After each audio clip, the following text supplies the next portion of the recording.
Okay. I'd like to welcome anyone who is watching this meeting this morning of the Audit Committee. You're very welcome. And I would have to inform you that you can use mobile devices through a Wi-Fi connection, and all devices should be muted. Password details are available on the gallery. Rules for anyone wanting to connect to the Assembly's Wi-Fi network.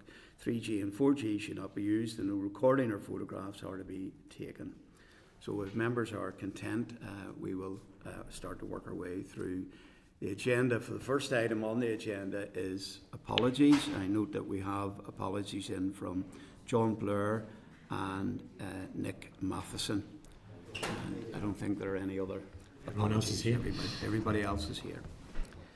So moving to the next item of business, number 2 on the agenda, declaration of members' interests. So remind members that they are obliged to declare any relevant finance or other interests before taking part in relevant committee proceedings. Does any member have any interest to declare?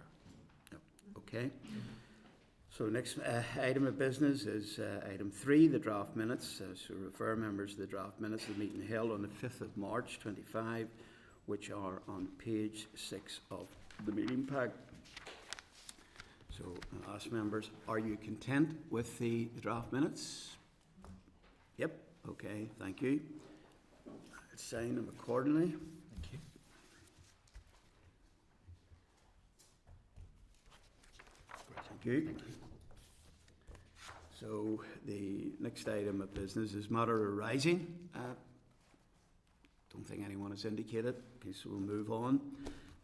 So the next item is item 5 on the agenda, the Northern Ireland Audit Office 2025-26 main estimates, and refer members that the Secretariat, the briefing papers on page 12, correspondence from the Audit Office on page 15, and copies of the main estimates at page 17, and copy of the memorandum to Department of Finance at page 25.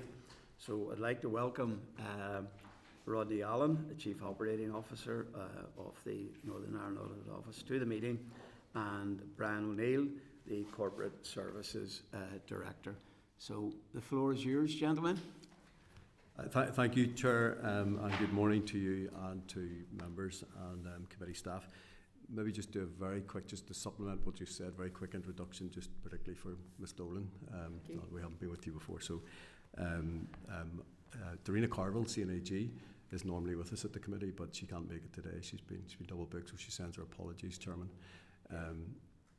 My role is Chief Operating Officer, so kind of everything that moves in the Audit Office sort of comes via me.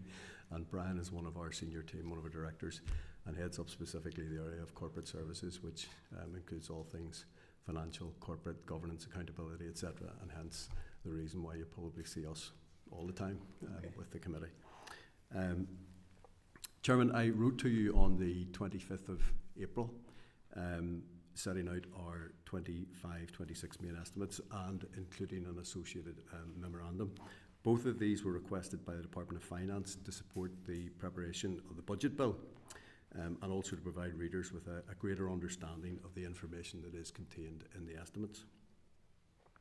So the estimates reflect indeed the resources which were approved by the committee around about 6 months ago, the resource and indeed the capital DEL budgets for the Audit Office, namely 11.153 million on a resource side and a very small amount of £40,000 on our capital.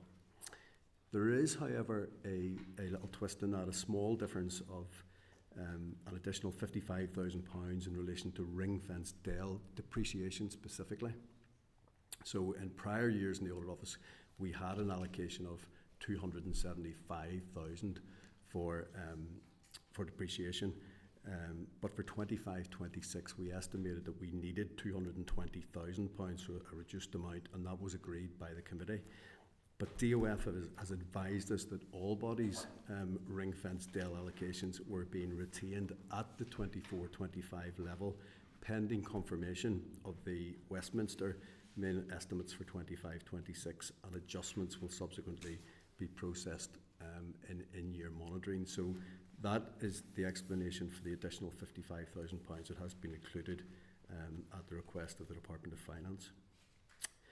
Other than that, Chairman, the estimates are totally in line with what the committee approved, and the memorandum submitted gives you a little bit more detail in terms of the main areas of spending, the comparison with prior years, and a bit of a 3-year trend line. So I'll maybe just stop there. I've kept it relatively brief and take any questions. Thank you. Thank you very much, Rodney. So, members, any questions they want to put? Nodding heads saying no, Rodney. So we've no questions for you. We're getting off very light, Chairman. So sorry to drag you all the way up here for such a short, but it has to be done. So, but we do appreciate you being here, and once again put on record how much we appreciate the work that you and your department perform. And likewise, Chairman, we're very grateful for the support of the committee and the finances that you provided to enable us hopefully to have a good 25-26 year ahead. And it's been nice to be here to meet the new faces, if I may. Yeah. Okay, thanks very much. Thank you. Thank you. So the next item on the agenda, item 6, Northern Ireland Public Service Ombudsman, 25-26 main estimates. So I would refer members to correspondence from NIPSO at page 34 of the pack, and NIPSO main estimates 25-26 at page 37 of your pack. So I'd just like to welcome Margaret Kelly, the NIPSO Ombudsman, and Sean Martin, NIPSO Acting Deputy Ombudsman, and invite you both to brief the committee. Good morning, Alan. Thank you very much, and thank you to committee for giving us this opportunity to brief you. And like Rodney, it's nice to welcome new faces to committee, and we look forward to working with you over the next year. So we wrote to committee on the 8th of May, setting out the main estimates that had appeared for NIPSO, and in general, that was as agreed by committee through the process. So there was a resource style budget of 5150, and that was broken down as 4950 of non-ring fence style and 200 of ring fence style, and we had no capital request in our budget. So we can broadly confirm with committee that the estimates are consistent with the 25-26 NIPSO budget that the committee had previously agreed. We did, however, draw committee's attention to an additional reconciling item, which again was an amount of depreciation.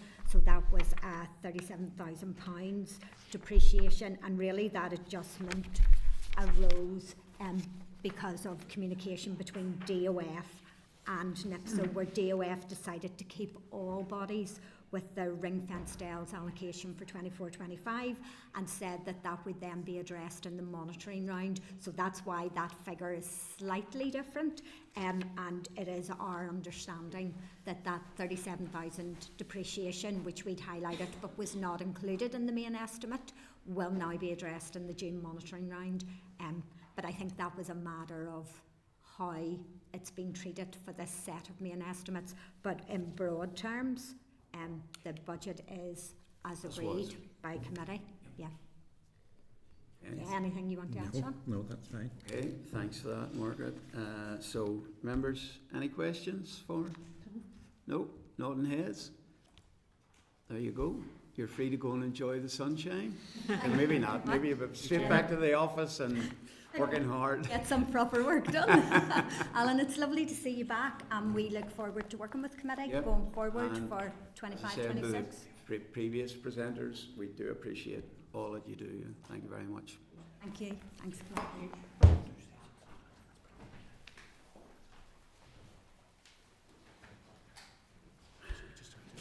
Get the committee to agree now that we're moving. Okay, members, moving on. I just need your agreement now for the meeting to go into closed session. So are we happy enough to do that? Okay, I'll just wait. Committee Room 21. Sound.